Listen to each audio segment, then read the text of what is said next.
Muy buenos días, ¿cómo están todos? Y hoy pues nuevamente nos reunimos con uno de nuestros autores ígneos para seguir conociéndolos, para seguir conociendo las obras de nuestras nuevas voces. Y hoy nos acompaña desde Panamá el profesor, el sociólogo Ignacio Meza Luna, autor de este maravilloso libro, El Decapitado de Acla. Aquí lo tengo, un libro además que está bellísimamente ilustrada la portada. El profesor, sociólogo Ignacio Meza Luna, muchas gracias por acompañarnos hoy, por dedicarnos unos minuticos para conversar un poco de esta obra. Bienvenido. Gracias a ti por esta magnífica oportunidad para dar a conocer este libro. Gracias. Bien, y para quienes no lo conocen, pues Ignacio Meza Luna es escritor, es sociólogo, profesor colombo panameño, nació el 19 de diciembre de 1956 en la región del Paraíso, zona fronteriza entre Panamá y Colombia. Es sociólogo egresado de la Universidad Autónoma del Caribe y en Panamá pues ha obtenido títulos de especialización en educación por intermedio de la Universidad Nacional y en ciencias teológicas con La Salle. Es sociólogo y escritor y se ha desempeñado en profesor en colegios y universidades de Colombia y como maestro de escuela en áreas de difícil acceso en Panamá como Darién, Costa Bajo de Colón y San Blas. También ha sido director de un centro educativo.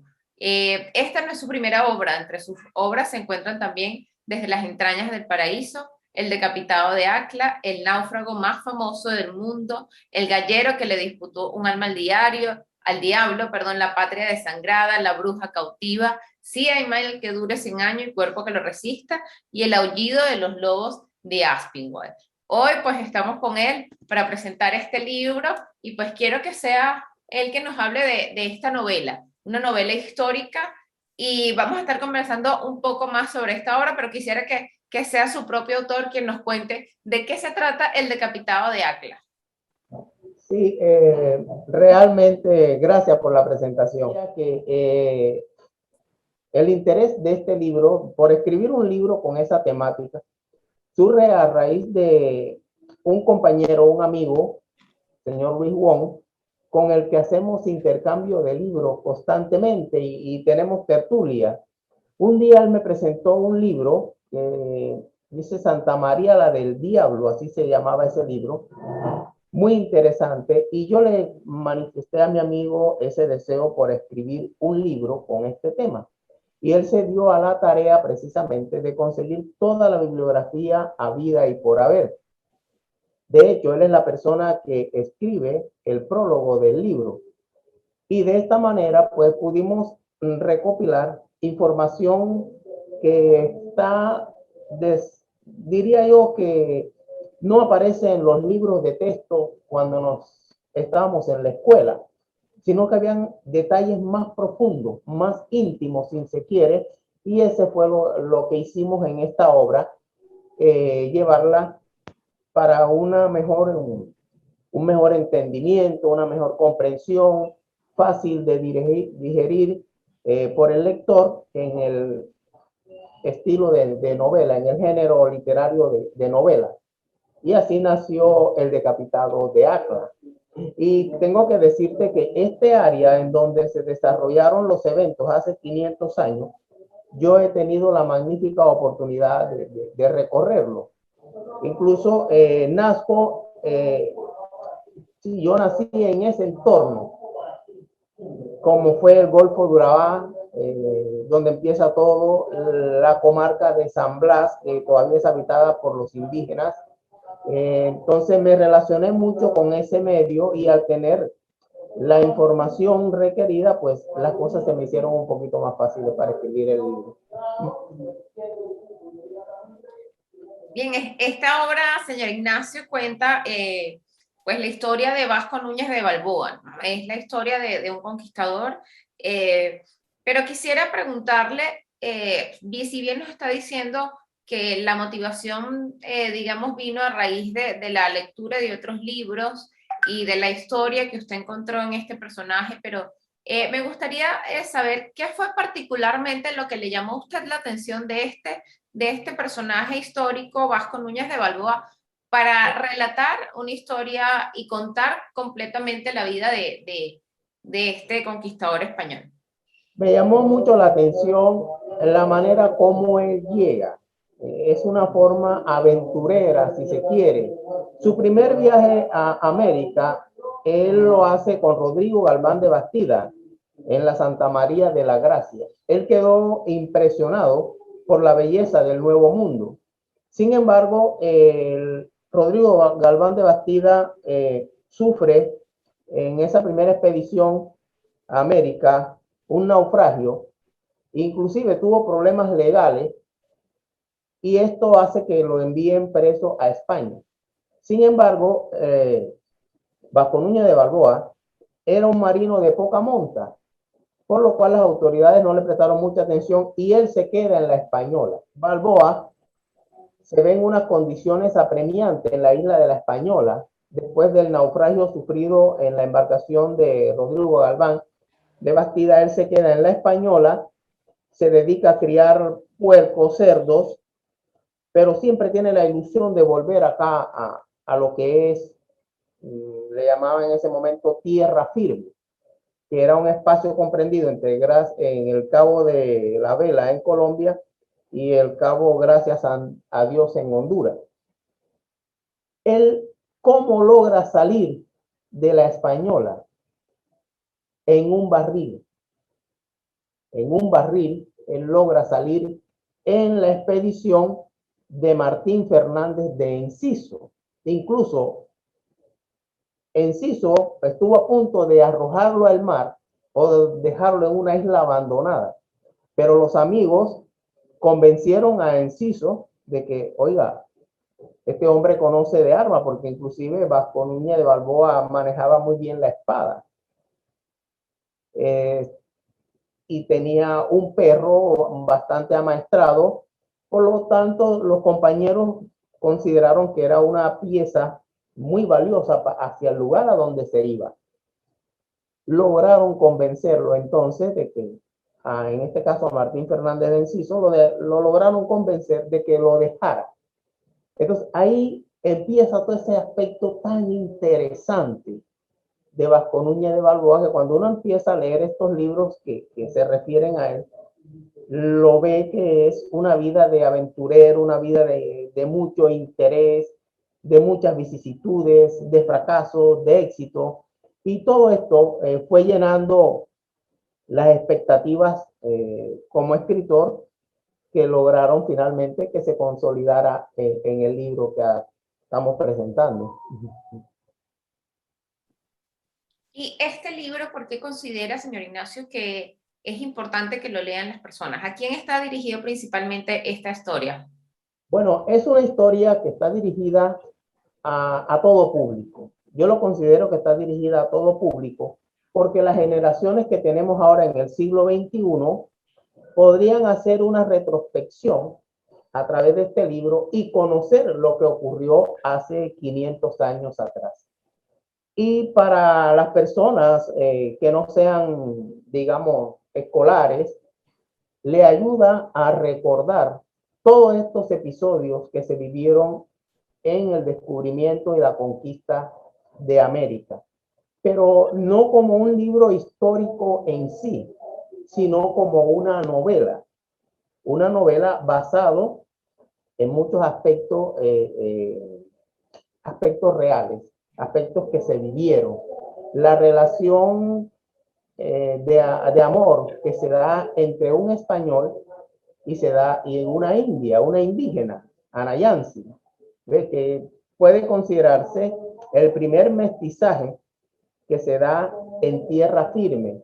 Sin embargo, ellos no tuvieron hijos, ¿ves? Pero se dio ya esa relación, o sea, ya el amor fue un canal que empieza a unir a los blancos con los indígenas. Y también podemos mencionar nombres de personas, de indígenas, que también sintieron atracción por mujeres españolas, ¿verdad? Tenemos nosotros a muchos de ellos, por ejemplo, en el caso de el cacique Poco Rosa, que en una incursión que hace el cacique Poco Rosa, logra llevarse a María Aguilar. ¿eh?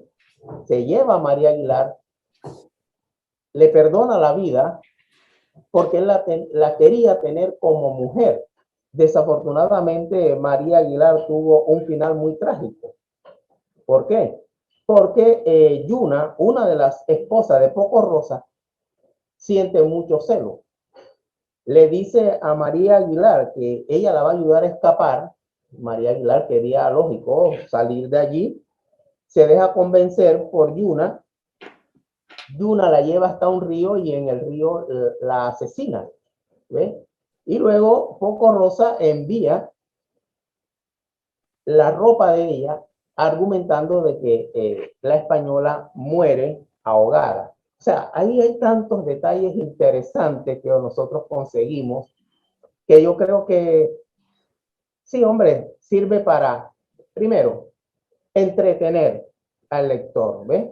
Lo va a conmover, que son aspectos fundamentales de la literatura, y lo va a hacer tomar partida de un lado o del otro. ¿Ves? Estoy a favor de los indígenas, estoy a favor del hombre blanco, se da eso, pero sobre todo esta parte, ¿no? Que lo entretiene y lo va, una obra que va a entretener y va a conmover al lector. Y yo le agregaría a eso, señor Ignacio, no solamente entretener y conmover, sino también aprender, porque así como decía usted, no solamente a los que no son escolares, esto los va a hacer recordar, no solamente recordar, sino también a conocer aspectos que no sabíamos o pasamos por alto, o como bien dijo al comienzo, no son detalles que saltan, ¿no? En las historias quizás que uno aprende desde el colegio o la universidad, ¿no? De verdad que el libro es bastante interesante, aquí lo tengo.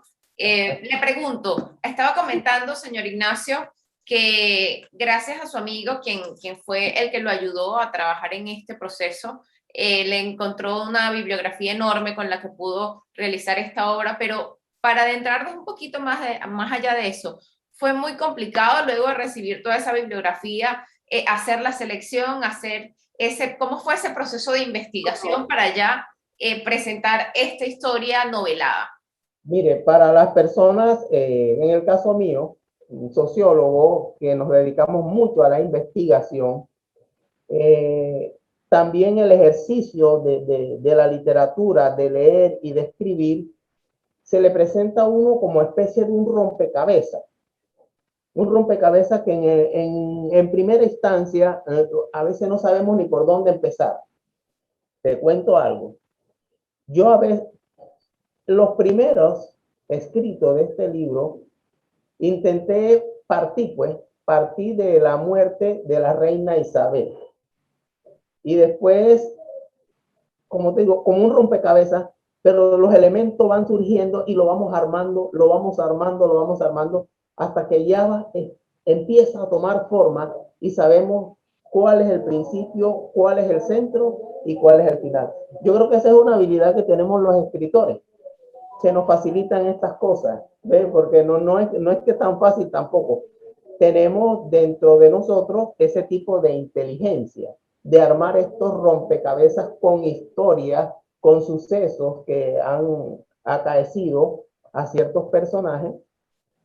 Y otra cosa a mi favor, en este caso con este libro, era que la bibliografía era abundante, muy abundante. Y eso facilitó un poco más las cosas. Hay un detalle importante allí con el caso de Francisco Pizarro, que luego sería el gran conquistador de los incas en el Perú. Francisco Pizarro, después de haber sido amigo de Balboa, cómo se presta a hacer un instrumento de Pedro Arias Dávila para capturar y llevar preso a Vasco Núñez de Balboa. Y miren lo que es más, Vasco Núñez de Balboa y Francisco Pizarro, cuando logran llegar al Mar del Sur y que le comentan los indígenas de esa costa que hacia el sur hay un gran imperio, ellos tienen en su mente la idea de ir a explorar junto a esos territorios. Pero sin embargo, no se dio por los acontecimientos que sucedieron en donde Vasco Núñez de Balboa es acusado de muchos delitos, a veces infundados por parte de Pedrarias, que era muy ambicioso y jamás le perdonó. a Vasco Núñez de Balboa que haya descubierto o llegado al Mar del Sur, porque él consideraba que ese privilegio era para él. Entonces, pues me quitaste la presea de las manos y eso no te lo voy a perdonar, ¿ves? Y lo decapita. Lector, este no es su primera obra. No. ¿Cómo es para usted o qué significa para usted la literatura? ¿Qué tipo de lecturas prefiere? ¿Tiene algún autor preferido? ¿Cuál es el género con el que se siente más cómodo La verdad trabajando? es que las personas latinoamericanas que les gusta la literatura y hacen el ensayo de escribir, tenemos un referente que fue en el caso mío, el referente fue Gabriel García Márquez, y yo creo que eso lo tienen todos. Sin embargo, ha habido otros escritores que le han marcado la pauta en este caso, a mi persona como escritor. Se puede tener la inteligencia lingüística para escribir, pero al mismo tiempo se necesitan unas bases. Una de esas bases precisamente leer.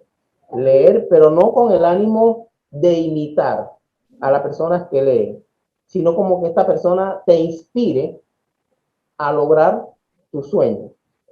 Por ejemplo, a mí me gustó mucho, inclusive no empiezo ni siquiera con Gabriel García Márquez cuando empiezo a leer. Empecé, por ejemplo, hay un escritor español, Arturo Pérez Revilla, interesantísimo.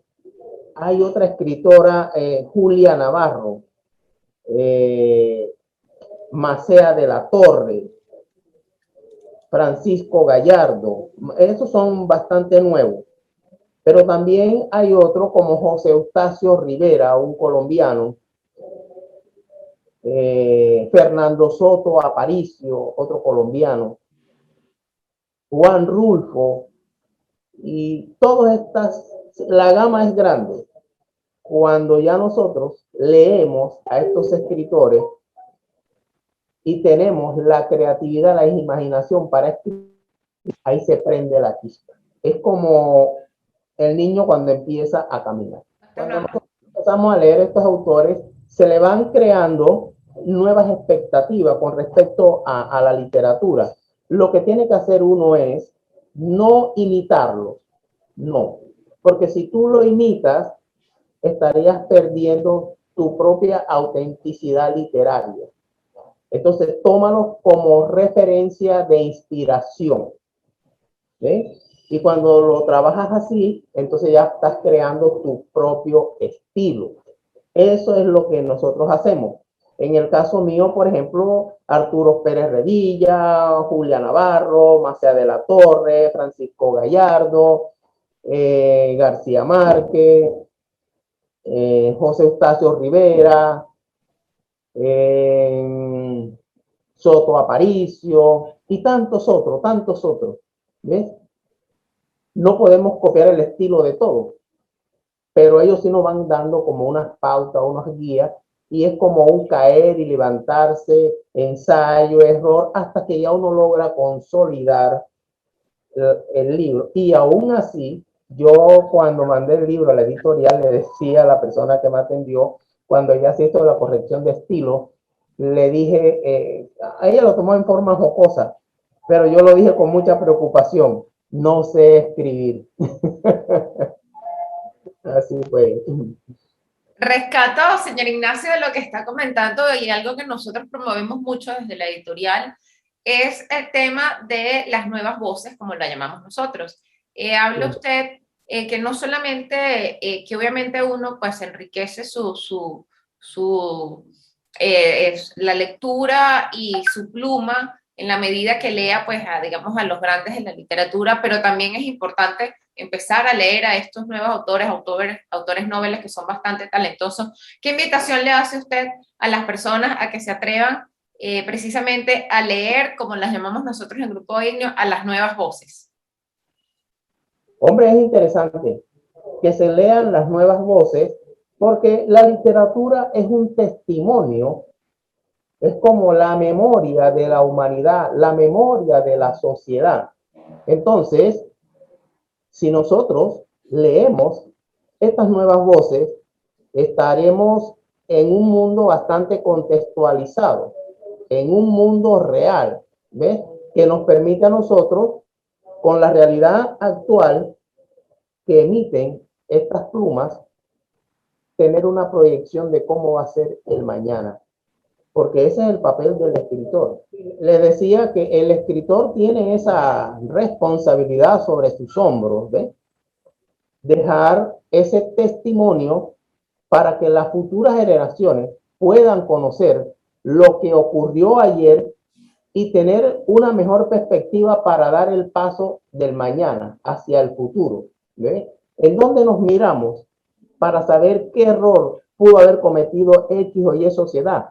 Leyéndolo, los testimonios que se dejan a través de los libros. El libro es fundamental. Nosotros hoy podemos corregir partes del futuro conociendo errores que se cometieron ayer. Esta sociedad cometió este error. Nosotros no podemos hacer lo mismo y de esta manera se pueden construir mejores sociedades a lo futuro. El papel del escritor es fundamental, muy fundamental. Señor Ignacio, a nosotros nos gusta preguntarle siempre a nuestros autores si recuerda alguna anécdota específica al momento de escribir su libro. ¿Tiene algún recuerdo, algún hecho que quisiera compartir con nosotros? Bueno, en este caso, yo soy director de un colegio y me quedaba en las oficinas hasta tarde escribiendo. Y los jefes podían pensar en un momento dado que yo estaba trabajando para el colegio, ¿no? Pero no era así. Yo me quedaba hasta tarde, era precisamente trabajando en este libro. Claro, terminaba mi hora de trabajo y yo me extendía más. Yo recuerdo, ¿y por qué lo hacía? Porque disfrutaba lo que estaba haciendo. No, ahí no se siente fatiga, ahí no se siente hambre, ahí no se siente nada. Yo recuerdo a un jugador de fútbol que un día le preguntaron, cuando terminaban los entrenamientos y todo el mundo se iba, pero esta persona se quedaba allí dándole al balón, dándole. Y a un compañero le dice, pero ¿por qué tú te quedas tanto tiempo? Y dice, no, porque esto me place, esto me encanta, esto me gusta. Entonces yo hago lo mismo. Yo terminada mi jornada laboral, me quedo, no siento frío, no siento calor, no siento hambre, porque estoy como en mi confort. Ese es mi confort. Escribir, leer es mi confort. Y se le va el tiempo a uno. Por eso no critico tanto a los chicos de hoy, que se pueden ir hasta las 3 de la madrugada con el teléfono, ¿verdad? Porque sienten placer por eso.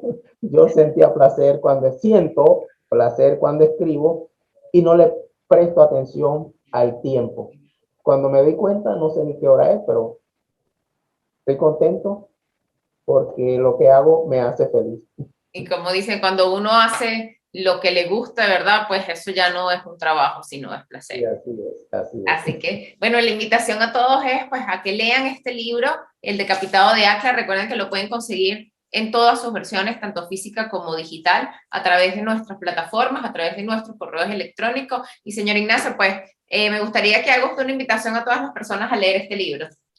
Hombre, sí, le hago un llamado a todos los lectores latinoamericanos o de lengua hispana, o mejor, vamos a hacerlo extensivo a todos los lectores del mundo, que se interesen por conocer detalles íntimos de lo que ocurrió con el descubrimiento de América, con la conquista de América, y pueden descubrir cuáles de estos elementos todavía están vigentes en la sociedad actual. ¿Okay? La pugna a veces que se da entre los países, las rivalidades que ocurren entre nuestras sociedades, las rivalidades políticas sobre todo. Si nosotros analizamos este tipo de literatura, nos vamos a encontrar que tienen su origen, que no son nuevas. La pugna entre los partidos políticos por gobernar un país no son nuevas. Eso viene desde mucho tiempo atrás. y se pudo manifestar con la llegada de los españoles aquí a tierra firme. Y ha viajado a través del tiempo. Todavía la tenemos. ¿Ves? Todavía la tenemos. Por eso es interesante leer esto. Y como decía en un momento, hay que mirar hasta qué punto mucho de lo que ocurrió allá está pasando hoy. Y si ya sabemos lo que ocurrió ayer, entonces mejoremos el futuro de la sociedad para no cometer los mismos errores. Así es. Bueno, y con estas palabras y con este mensaje, agradecemos a todos los que han seguido esta transmisión y los invitamos pues como dijo el profesor Ignacio hace unos minutos, pues no solamente a entretenerse, sino también a conmoverse y a aprender un poquito de nuestra historia. Así que muchísimas gracias a todos. A usted, profesor, pues seguiremos en contacto y lo seguiremos apoyando en la producción y en la elaboración de otras obras, así como esta que presentamos hoy, El Decapitado de Acre. Como no, gracias, un placer y un abrazo. Feliz día para todos. Yeah.